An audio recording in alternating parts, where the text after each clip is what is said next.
Engagé volontaire sous-officier. Votre appartenance à la 362e promotion de l'ENSOA, promotion adjudant-chef Laurent, est symbolisée par votre insigne.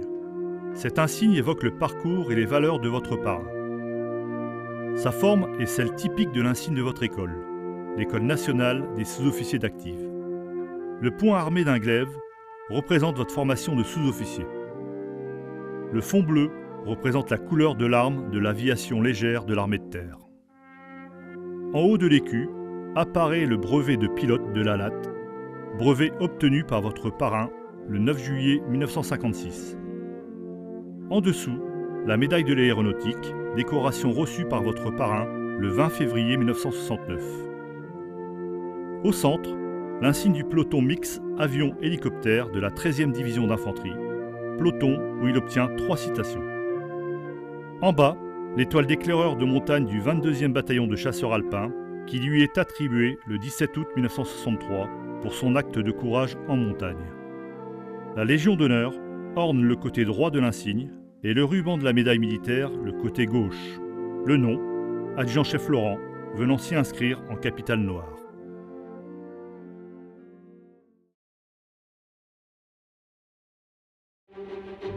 Joël Laurent naît le 3 octobre 1933 à Feigny dans le département du Nord. Après des études de fraiseur en mécanique, passionné par l'aéronautique, il suit une formation prémilitaire air et obtient le certificat de préparation à l'emploi d'aide mécanicien avion-moteur le 10 septembre 1952.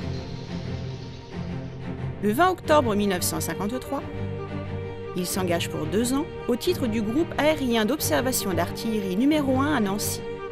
Il obtient ses certificats d'aptitude technique spécialité mécanicien avion en février 1955 et est nommé brigadier, puis brigadier-chef.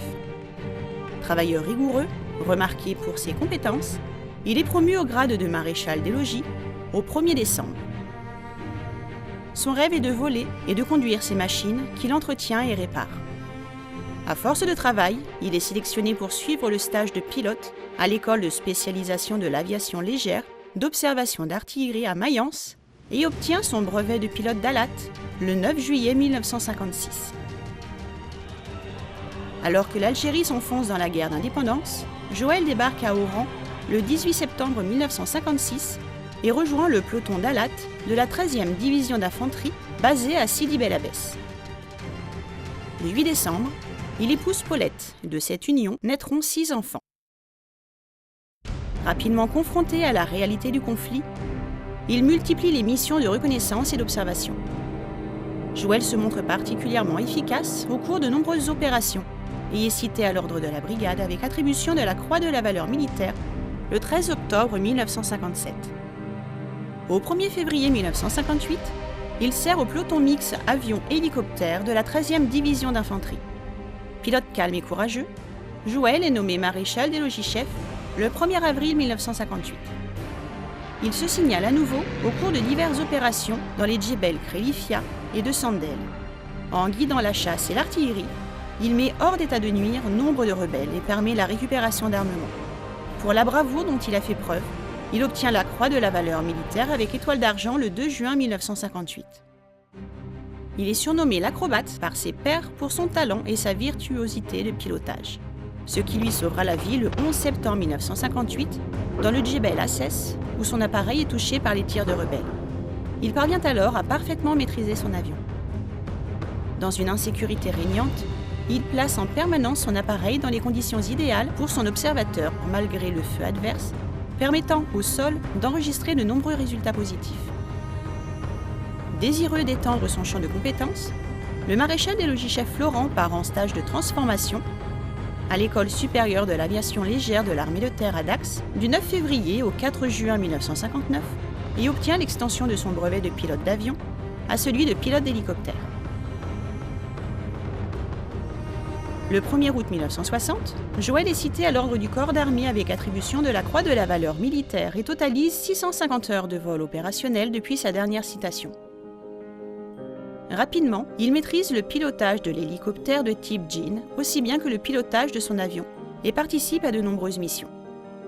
Le 17 août 1960, il embarque à Oran pour retrouver la métropole. Au retour, il est affecté au groupe d'aviation légère de l'armée de terre numéro 2 à Baden, en République fédérale allemande, puis le 1er décembre 1961, il rejoint le groupe d'aviation légère divisionnaire numéro 1 à Trèves. Il se voit conférer la médaille militaire le 17 janvier 1962, venant récompenser ses qualités de service exceptionnelles. Le 14 juin 1963, il repart une deuxième fois en Algérie et rejoint le 14e Galate. Pendant ce séjour, il va de nouveau montrer sa vaillance. Le 10 août 1963, alors qu'il est copilote d'Alouette, il assure lui-même l'évacuation en montagne en terrain difficile d'un chasseur du 22e bataillon de chasseurs alpins, victime d'un accident. Faisant alors l'admiration des chasseurs, il reçoit un témoignage de satisfaction et l'étoile d'éclaireur de montagne du 22e BCA. Il quitte définitivement l'Algérie le 19 avril 1964. Le 27 avril, à la base d'Aix-les-Milles, 6 hélicoptères Alouette 2 du 14e Galate quittent la base pour rejoindre Rennes. Après le début du décollage, le maréchal des logis-chefs Florent, qui conduit le 3e appareil, annonce par radio qu'il a des ennuis et qu'il va atterrir. L'appareil descend, tombe brutalement sur le sol puis se disloque. Joël parvient à s'extraire de l'appareil. Sérieusement blessé, il est transporté en urgence à l'hôpital. De nombreuses opérations à sa jambe droite lui feront apparaître une maladie qu'il gardera toute sa vie, jusqu'à l'amputation de sa jambe en 2002. Cet accident lui fait perdre son aptitude au vol. Nommé adjudant le 1er octobre 1965, il continue son métier de militaire comme cadre spécial à l'Essalade de Dax, où il est muté le 1er décembre 1966.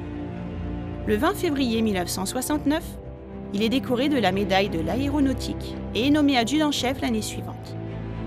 Animé d'une volonté farouche, il n'a jamais cessé de servir son pays, malgré son corps meurtri.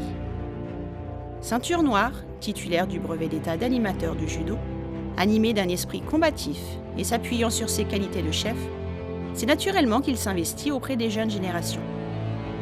Il partage son goût du dépassement de soi, empreint de sa rigueur et de sa bienveillance naturelle, avec les jeunes judokas du club de Saliès de Béarn, club dont il est le fondateur et président, ainsi qu'avec les enfants des militaires de l'Essalade de Dax. Le 6 décembre 1978, il est nommé au grade de chevalier dans l'Ordre national du mérite, et en reconnaissance de son exceptionnelle carrière, il est fait chevalier de la Légion d'honneur le 1er juillet 1988. La même année, après 35 ans au service de sa patrie, il fait valoir ses droits à la retraite et rejoint ses foyers à Saliès de Béarn, où durant quelques années, il s'engage dans le milieu associatif et continue de voler sur l'avion des anciens de Dax. Il transmet la fibre militaire à ses enfants qui ont tous servi pour la défense de la France.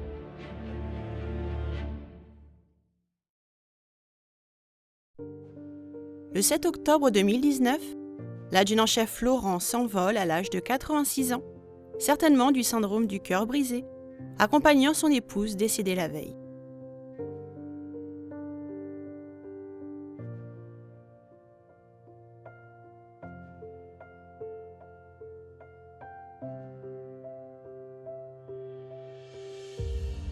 Engagé volontaire sous-officier de la promotion adjudant-chef Laurent. Votre parrain a démontré continuellement, lors de son engagement, des compétences et une disponibilité peu communes. Sa solide connaissance et expérience des hommes, son parcours élogieux et ses qualités humaines resteront un exemple pour les jeunes générations. Prenez donc exemple sur la constance et la plénitude de son engagement en vous rappelant que votre parrain n'a jamais reculé devant la difficulté ou face à une situation complexe. Comme lui, ayez à cœur de servir votre pays avec enthousiasme, rigueur et exemplarité. Suivez le chemin qu'il vous laisse en héritage. Futur sergent et maréchaux des logis de la promotion adjudant-chef Laurent, dans les moments délicats qui ne manqueront pas de jalonner votre carrière, inspirez-vous de la vie de votre parrain, qu'elle vous permette de triompher de toutes les difficultés qui attendent tout jeune chef.